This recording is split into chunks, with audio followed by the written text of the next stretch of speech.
Assalamualaikum warahmatullahi wabarakatuh. Waalaikumsalam warahmatullahi wabarakatuh. Baik, bagaimana kabarnya Bapak, Ibu, dan juga adik? Baik. Bagaimana perjalanan ke sini tadi? Apakah menyenangkan? Ya. Baik, sebelum kita memulai kegiatan kita, ada baiknya kita berdoa terlebih dahulu. Berdoa dimulai. Berdoa selesai. Baik, sebelum kita memulai kegiatan, kita perkenalan terlebih dahulu. Perkenalkan, nama saya Elisa Putri sebagai PK pada kegiatan kita pada siang hari ini. Sebelum kita memulai kegiatan kita perkenalan terlebih dahulu. Perkenalkan, nama saya Elisa Putri, saya sebagai PK di sini. Kemudian dengan Ibu, siapa namanya Bu? Ibu Abel. Abel. Dengan adik, siapa namanya? Saya di sini. Dengan Bapak, siapa namanya Pak? Pak Andi. Oke, baik. Setelah perkenalan, apakah Bapak dan Ibu sudah mengetahui apa itu konseling kelompok? Apa itu konseling keluarga? Dan apakah sudah pernah melakukan konseling keluarga? Belum. Baik, sedikit saya jelaskan. Konseling keluarga ini adalah kegiatan yang kita lakukan seperti sekarang ini, duduk melingkar atau di setengah lingkaran. Kemudian tujuan dari konseling ini adalah untuk membantu mengentaskan masalah yang terjadi di dalam rumah tangga. Di sini Bapak dan Ibu juga nggak usah takut, karena apa yang Bapak bicarakan pada ruangan ini insya Allah akan kami tutup atau akan kami jamin kerahasiaannya. Dan juga di sini saya mengharapkan untuk Bapak dan Ibu untuk bersukarela, untuk bercerita atau mengutarakan apa yang Bapak rasakan pada permasalahan yang Bapak hadapi. Oke, baik. Boleh diceritakan, dimulai dari Ibu ataupun Bapak dahulu untuk bisa menjelaskan permasalahan yang ada dari Bapak. Gini Mbak, saya kesal sama istri saya karena tahun-tahunnya dia ini pinjam koperasi tapi nggak bilang sama saya. Tiba-tiba tukang koperasinya datang sama saya dan lagi utangnya. Jadi saya kesal sama dia. Gitu. Berarti sudah sering mama koperasi itu datang ke rumah untuk menagih? Iya. Oke. Dan menurut Ibu kan, dari pandangan Ibu, apakah yang diceritakan oleh Bapak itu benar adanya atau tidak benar? Sebenarnya kalau Bapak kesal sama saya, sebenarnya saya juga kesal sama Bapak Bu. Soalnya saya kan banyak kebutuhan, tahu kan kalau seorang ibu rumah tangga terus punya anak juga. Saya tuh kayak gajinya tuh nggak nentu gitu nah Bu. Jadi saya tuh mencoba untuk minjem ke koperasi biar untuk menjaga kebutuhan kan untuk meringankan ini juga apa buat nambah koperasi. Tapi memang saya itu nggak ngomong sama suami saya. Nah, untuk angsuran yang dibebankan itu apakah nominal cukup berat atau masih terbilang kecil? Sebenarnya masih terbilang kecil, tapi dengan gaji suami saya yang nggak nentu itu kadang untuk bayar angsuran aja nggak cukup. Nah, dan dari pengakuan Ibu tadi kan, Ibu mengatakan kalau Ibu itu kekurangan uang yang Bapak berikan. Nah, terus apakah Bapak tuh merasa Bapak tuh memberi uang tuh sudah cukup atau belum untuk memenuhi kebutuhan keluarga? Menurut saya belum sih, karena kan kerjaan saya juga sebagai serapih. Tapi setidaknya kan kalau mau minjam itu ngomong dulu sama saya biar saya tahu. Nah, kan dari penjelasan Bapak, kenapa Ibu itu tidak mau mengatakan atau diskusi terlebih dahulu dengan Bapak kalau Ibu itu mau meminjamkan uang kita? Karena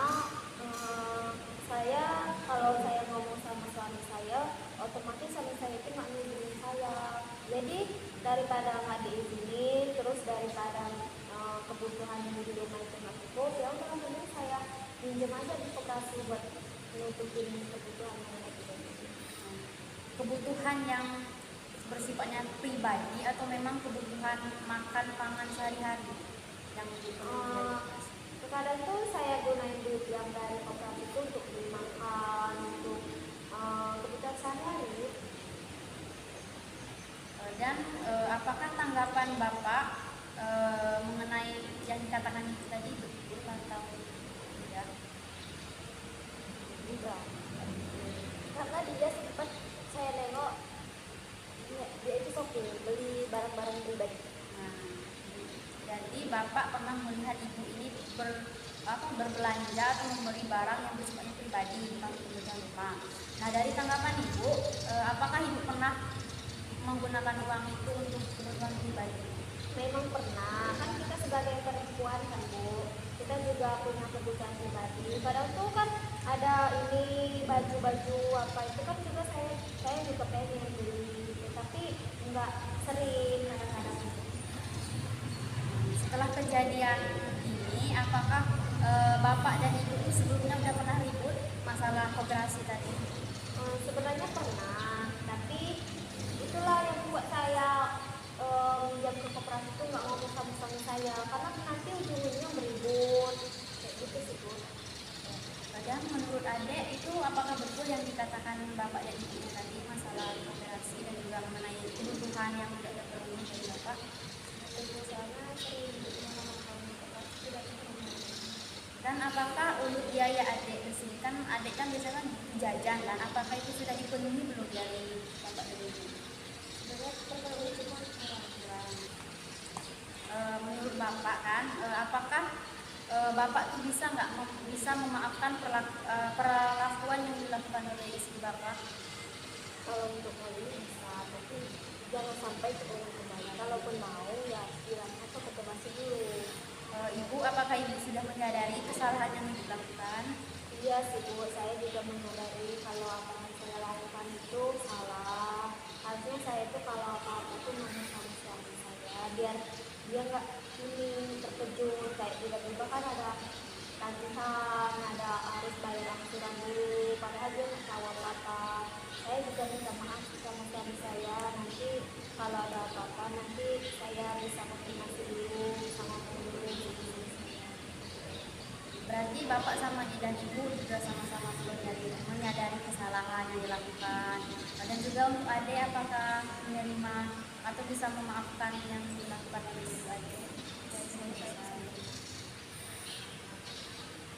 Baik, di sini saya simpulkan pada kegiatan kita hari ini adalah dari Ibu itu sendiri, Ibu itu merasa tidak terpenuhi biaya hidup, sedangkan Bapak itu sudah berusaha bekerja untuk memenuhi kebutuhan. Nah, mungkin dari kehidupan biaya kehidupan Ibu itu bisa dikurangi atau dikurangi nominalnya itu dikurangi biar uang yang diberikan oleh suami Ibu itu bisa mencukupi keperluan Ibu dan juga rumah tangga.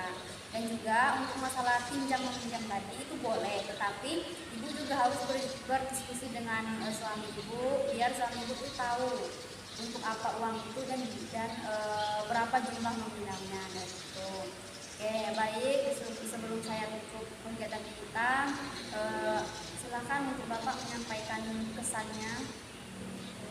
Saya dulu alhamdulillah sangat bahagia karena kan masalah yang selama ini dihadapi alhamdulillah terpecahkan.